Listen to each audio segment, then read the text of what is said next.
ايه في المكنه والنبي بقى شويه، انا مصدعه والله. فاهم انت بنت في حالك ولا ايه؟ هتخليني اديكم القلم على وشك وحات ربنا هتف عليك وهينك. انا اسفه يا بابا. ايوه كده اظبطها.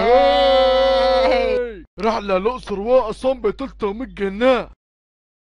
بتاكل جاتوه كونان؟ حتى كونان خليك جدع. هاي. اذا العيال راحت فين؟ استنوا جاي معاكم. اذا العيال راحت فين؟ اذا من دول ولا دول ارهابيين. استرها يا رب.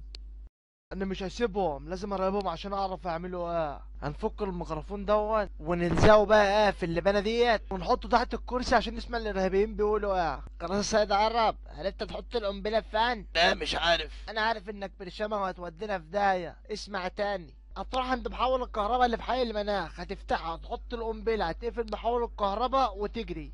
قنبله؟ استرها يا رب.